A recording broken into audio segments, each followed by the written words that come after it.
யமத்தில் அஹிம்சைங்கிறத பார்த்தோம். அஹிம்சைக்கு அடுத்து சத்தியம். சத்தியம் அப்படின்னா நம்ம உண்மை அப்படின்னே நினச்சிட்டு இருக்கோம். உண்மை அல்ல. உண்மை அப்படிங்கிறது ஒன்று. சத்தியம் அப்படிங்கிறது தமிழில் நம்ம அதை எப்படி தெரிஞ்சுக்கலாம்னா வாய்மை அப்படின்னு சொல்லலாம். அதாவது உண்மையை மற்றவர்களை புண்படாமல் சொல்லக்கூடியது சத்தியம். திருக்குறளில் வள்ளுவர் கூட சொல்லியிருப்பார், வாய்மை எனப்படுவது யாதெனின் யாதொன்றும் தீமை இல்லாத சொல்லல். அதுதான் சத்தியம் அப்படிங்கிறது. நம்ம உத்தானாசனத்தில் சில வேரியேஷன்ஸ் பார்த்துட்ருக்கோம். இன்றைக்கி பார்க்கக்கூடிய வேரியேஷன் எல்லாமே சிலருக்கு ஸ்டூப்பிங் இருக்கும், அதாவது கூன் விழுந்த மாதிரி இருக்கும். அவங்க இதே ஆசனத்தை இதே முறையில் பண்ணாங்கன்னா அந்த கூன் இன்னும் கொஞ்சம் ஜாஸ்தியாகும், அதாவது ஸ்டூப்பிங் ஜாஸ்தியாகும். அதை அரெஸ்ட் பண்ணுறதுக்கு உத்தானாசனமும் பண்ணுவோம். அதே மாதிரி கைகளை வேறு மாதிரி நிலையில் வச்சுட்டு அந்த ஷோல்டர்ஸை ஓப்பன் பண்ணுற மாதிரி, அந்த மாதிரி ஒரு 3 வேரியேஷன்ஸ் நம்ம இன்றைக்கி பண்ண போகிறோம். இன்றைக்கி பார்க்க போகிற மாடிஃபிகேஷனில் கைகளை வேறு விதமாக வச்சு இந்த உத்தானாசனம் எப்படி பண்ண போகிறதுங்கிறது பார்க்க போகிறோம். இன்ஹேல், கைகளை மேலே தூக்கணும்.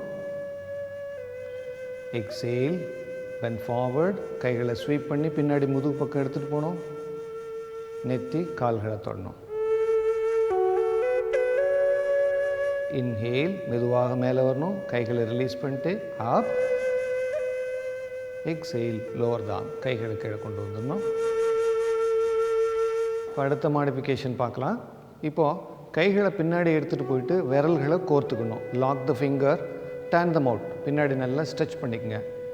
இப்போ மூச்சு உள்ளே எடுத்துக்கிட்டே inhale, slightly arch the back. Exhale, bend forward, மெதுவாக வரணும், கைகளை நல்லா ஸ்ட்ரெச் பண்ணணும்.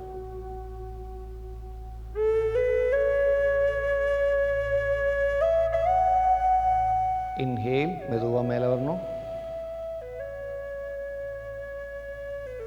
Exhale, release the arms. இப்போ இன்னொரு மாடிஃபிகேஷன் பார்க்கலாம். இப்போ ஒரு கை மட்டும் முன்னாடி தூக்குறது. Inhale, raise the right arm.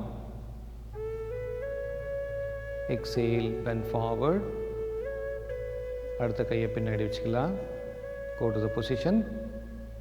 Head touches the நீ.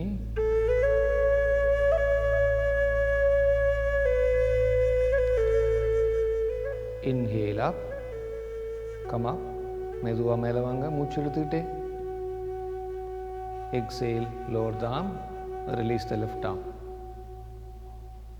இப்போ இதே இதை அடுத்த கையில் பார்க்கலாம். Inhale, raise the left arm, இடது கையை மேலே தூக்குங்க. எக்ஸேல், மெதுவாக குனியணும், வலது கை முதுகுக்கு பின்னாடி வச்சுக்கோங்க.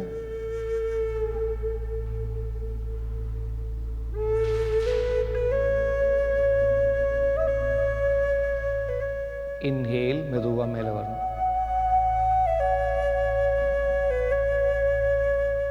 எக்ஸேல், கைகளை மெதுவாக கீழே கொண்டு வந்துடுங்க. Release the right arm. நம்ம இன்றைக்கி 3 மாடிஃபிகேஷன் பார்த்தோம். இந்த மாடிஃபிகேஷன் எல்லாமே கைகளை பின்பக்கமாக வச்சு பண்ணுறது. அதாவது ஷோல்டருடைய ஸ்டூப்பிங் அரெஸ்ட் பண்ணுறோம். அதே சமயத்தில் வயிற்றுக்கு, அதாவது அடி வயிற்றுக்கு ஒரு அழுத்தம், பின்னாடி ஸ்பைனுக்கு ஒரு ஸ்ட்ரெச்சு, அந்த 3மே இதில் கிடைக்கும். ஃபஸ்ட்டு நம்ம கையை ஸ்வீப் பண்ணிக்கிட்டே பின்னாடி எடுத்துகிட்டு போனோம். அது பண்ணும்போது சில பேருக்கு ஷோல்டரில் வந்து ஒரு ஸ்டிஃப்னஸ் இருக்கும். இந்த ஆர்ம்ஸ் பின்னாடி கொண்டு போகும்போது அந்த ஸ்டிஃப்னஸ் ரிலாக்ஸ் ஆகும். அடுத்த பாஸ்டர் பண்ணும்போது என்ன பண்ணோம், கைகள் ரெண்டையும் கோர்த்துட்டு கைகளை மேலே ஸ்ட்ரெச் பண்ணோம். இது பண்ணும்போது என்ன ஆகும்னா அப்டமனுடைய ஒர்க்கு ஜாஸ்தி ஆகும். ஏன்னா நம்ம கைகளை அதுக்கு யூஸ் பண்ணுறதில்ல, ஸ்டூப்பிங் அரெஸ்ட் பண்ணுறோம். ஷோல்டர் பிளேட் நல்லா ஓப்பன் ஆகும்.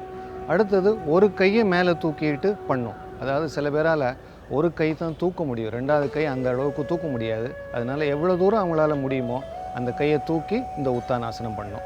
இது உத்தானாசனம் பெனிஃபிட்டும் கிடைக்கும், அந்த கையோடைய ஸ்டிஃப்னஸும் கொஞ்சம் கொஞ்சமாக கம்மியாயிடும்.